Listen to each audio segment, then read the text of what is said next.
우리나라의 대표적인 기록유산으로 알려진 조선왕조실록. 실은 하늘에 대한 기록이기도 하다는 사실 알고 계셨나요? 믿기지 않겠지만 조선왕조실록에는 신성과 초신성의 폭발을 비롯해 다양한 천문 현상에 대한 관측 기록이 아주 자세하게 담겨 있습니다. 농경사회에서 천문과학이라니, 그것도 왕조실록에 실려 있다니, 이게 어떻게 된 일일까요? 지금부터 그 비밀을 찾아 실록 속으로 떠나보시겠습니다.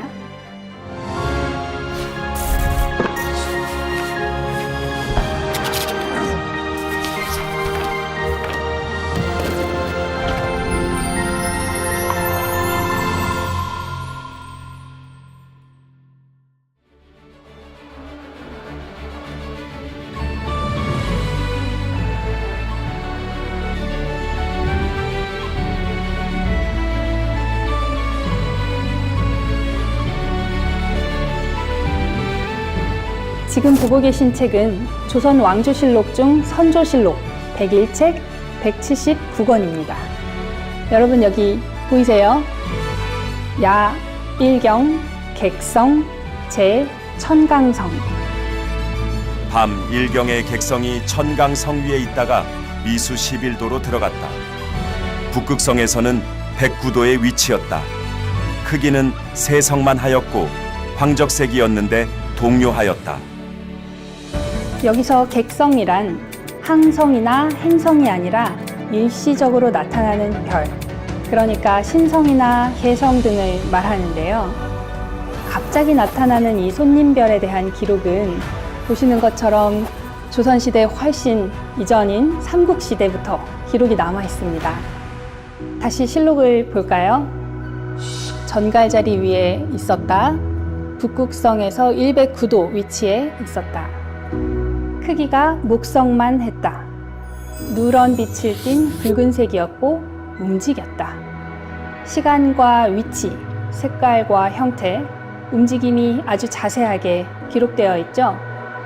이때가 1604년, 음력으로 9월 21일, 양력으로는 10월 13일이었습니다.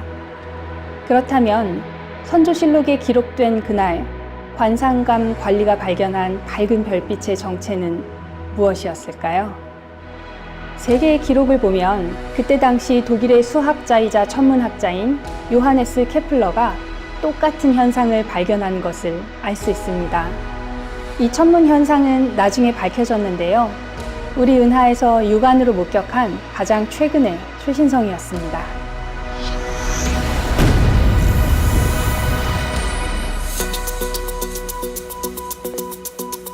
하지만 아세요? 케플러가 발견한 날은 1604년 10월 17일. 실록에 기록된 날보다 4일이나 늦습니다. 만약 조선의 천문학자가 먼저 발견한 사실이 세상에 알려졌다면 어떻게 되었을까요? 당연히 케플러 초신성이 아니라 조선 초신성 또는 선조 초신성으로 불려졌을 것입니다. 실제로 세계 천문학계는 케플러 초신성의 주요 연구 자료로 선조실록을 채택했고, 현대 과학자들은 케플러의 기록보다 정밀도가 뛰어나고 기록의 공백도 없는 실록의 기록을 더 자주 인용하고 있습니다. 그렇다면 왜 조선은 이런 천문 현상을 실록에까지 기록해 두었을까요?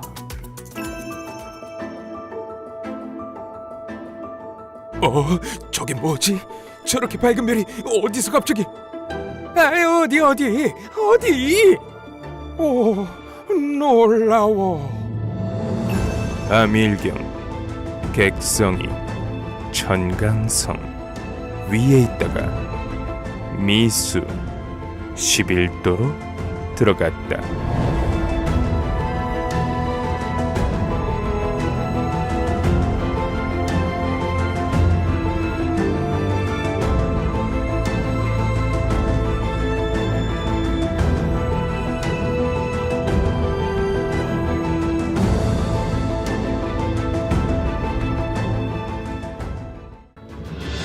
삼국과 고려, 조선은 왕실 천문대를 세우고 천문 관측을 꾸준히 이어왔다. 특히 조선은 천문 관측 전문 연구, 교육기관으로서 서운관과 관상감이라는 기구를 두었고 최고 책임자로 영의정을 임명하였다. 왕실의 학자들은 천문 현상을 기록하고 기상을 살폈으며 역설을 제작하고 달력을 만들고 시각을 관리하였다. 기관장으로 영의정을 둘 정도로 관상감을 중시했군요. 그래서 매일 밤하늘을 관측했고 기록도 명확하게 남겨놓을 수 있었던 것이겠죠. 비록 지금은 세계 과학계가 케플러 초신성으로 부르고 있지만 실은 조선 초신성이었다는 자부심을 우리는 가져도 좋을 듯합니다. 하나 더 살펴볼까요? 이 책은 조선 왕조실록 중 세종실록입니다. 여기에도 아주 특별한 천체 관측 기록이 있는데요. 보실까요? 유성이 하늘 가운데서 나와 동북쪽으로 향해 들어갔는데 꼬리의 길이가 넷에서 5척이나 되었다. 해의 양쪽에 귀고리 모양이 있었다. 객성이 처음에 미성의 둘째 별과 셋째 별 사이에 나타났는데 셋째 별의 가깝기가 반자 강역쯤 되었다. 무릇 14일 동안이나 나타났다. 굉장히 꼼꼼하게 기록해 눈앞에서 그려지는 듯 생생한데요. 무엇에 대한 기록일까요? 답은 세계에서 가장 권위 있는 과학 학술지 네이처가 알려주고 있습니다. 세종 19년 음력 2월 을축일 유성이 나타났다. 해무리가 생겼다. 객성이 위성의 두 번째와 세 번째 별 사이에서 보이기 시작했다. 그것은 세 번째 별에 더 가까웠으며 약 반척 떨어져 있었다. 14일간 지속되었다. 이게 무슨 말이냐면 2016년 미국을 비롯한 6개국 국제 천문학자들이 칠레에서 전갈자리 꼬리 부분에서 한 별을 둘러싼 가스 구름을 관측했는데요. 폭발을 일으킨 것으로 추정되는 별의 위치가 중심에서 약간 벗어나 있었습니다.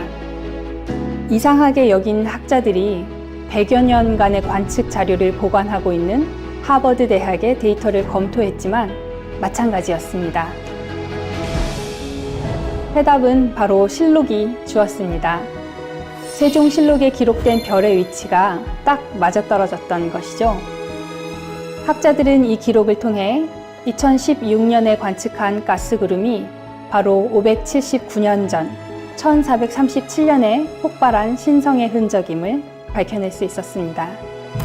폭발과 같은 별의 진화는 오랜 시간에 걸쳐 일어나기 때문에 역사 속의 관측 기록이 아주 중요한데요. 세종실록에 기록이 없었다면 2016년에 발견한 가스구름은 아마 영원한 미제로 남고 말았을 것입니다. 이렇듯 실록의 과학적 가치가 높아지면서 세계적 과학사학자 조셉 니덤은 이렇게 말을 하죠. 조선 왕조실록은 세계 천문학의 보물이자 세계 과학사의 귀중한 유산이다. 정말 극찬 아닌가요? 실제로 서양의 천문학자들은 수백 년 전의 천문 현상을 기록한 승정원 일기와 조선 왕조실록의 활용 가치가 매우 높아 영어 번역을 손꼽아 기다리고 있다고 합니다. 정말 뿌듯하네요. 이처럼 세계 과학계의 주목을 받은 실록은 전쟁이나 천재지변을 대비해 전국 각지에 분산 보관했습니다. 세종 때 춘추관과 전국 3개의 사고에 보관했는데 임진왜란 당시 전주사고본만 남고 소실되었고 선조 때 전주사고본을 재간행해 5개 사고에 보관했습니다. 하지만 현재 완전한 형태의 1707권 완지를 보관하고 있는 곳은 2개 사고본 뿐이고 그중 하나가 태백산 사고본이라고 하죠. 태백산 사고는 1910년 조선 총독부로 실록이 이관되면서 기능이 정지돼 건물도 폐허가 되고 말았습니다. 이후 서울대학교 도서관에서 관리하고 있다가 현재는 서울대로부터 인수해 부산에 있는 국가기록원 역사기록관에서 보관하고 있습니다. 지금까지 거칠고 험한 600여 년 역사를 지나오면서도 원형 그대로 현 시대를 사는 우리에게 이어져 온 조선 왕조 실록, 그 속에 담긴 별의 기록을 살펴보았습니다. 우주과학 강국, 대한민국의 꿈은 어느 날 갑자기 나온 게 아닙니다. 이미 600여 년 전, 아니 그 이전부터 있었고 조선 왕조실록이라는 소중한 기록이 남아 지금까지 이어져 왔기에 우리는 그 꿈을 이뤄낼 수 있는 힘을 채워가고 있는 게 아닐까요? 우리 역사서에 실린 천문 관측 기록은 과거에 박제된 흔적이 아니라 우주의 과거를 보는 천체 망원경입니다.